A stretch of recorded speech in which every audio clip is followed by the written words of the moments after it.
Bonjour mesdames et messieurs. Aujourd'hui, c'est notre toute première réalisation. Nous allons essayer de vous montrer l'utilisation des appareils de mesure. Pour le moment, nous avons deux types d'appareils de mesure. Il y a l'appareil de mesure numérique et l'appareil de mesure analogique. Moi, j'ai l'appareil de mesure numérique et elle concerne à mesurer la continuité des composants, par exemple les fils de connexion, la résivité des LED, des condensateurs, des générateurs et des transistors.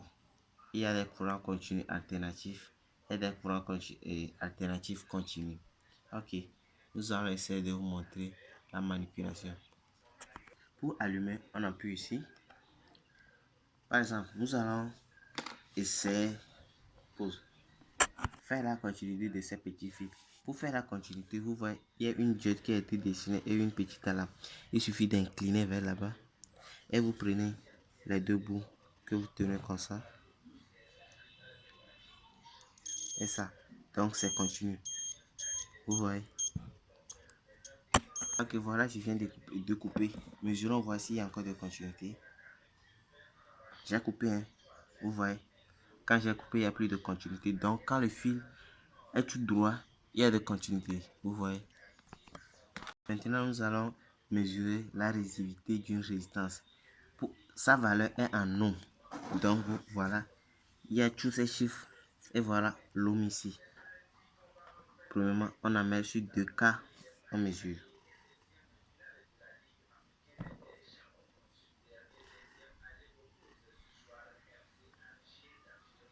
Ça me donne... Non, c'est pas variable. On va sur 20K. Ça me donne 3,4 kg. Vous voyez, 3,4 kg. Avec la continuité, il nous permet de voir si une LED est grillée ou pas. Voilà, c'est sur la continuité. Je vais voir si cette LED fonctionne ou pas. Regardez, hein. Ça ne fonctionne pas. Je tourne de l'autre côté. Voilà, ça fonctionne, mais c'est pas tellement fort que vous pouvez le voir. Mais ça fonctionne quand même. On va essayer de vous mesurer aussi une condensateur. Voilà les deux bornes. Ça n'a pas besoin de ces petites fils. Donc on mesure directement. Ça me donne 12,4 volts de condensateur.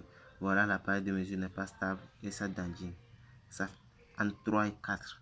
C'est bon. Okay, pour mesurer une générateur, voilà, ici il y a alternative, continuité, ohm et voilà voltage continu. Et je tourne sur voltage continu. Premièrement, je prends 2 volts. Voilà. Ça me donne 1 volt. Donc ça dépasse 2 volts. On amène sur 20. Ok, voilà, finalement ça me donne 3 volts. Il ne peut pas supporter ces 2 volts. Donc on a pris les 20 volts et ça donne 3,80. Pour conclure, tout simplement, nous allons vous dire que premièrement, cette colonne d'ici vers ici permet de mesurer les valeurs en ohm, les résistances, etc.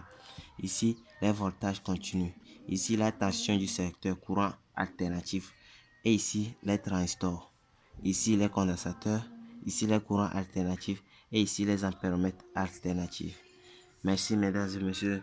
Nous vous prions de nous soutenir pour continuer notre édition. À la prochaine. Et surtout, likez notre chaîne et abonnez-vous.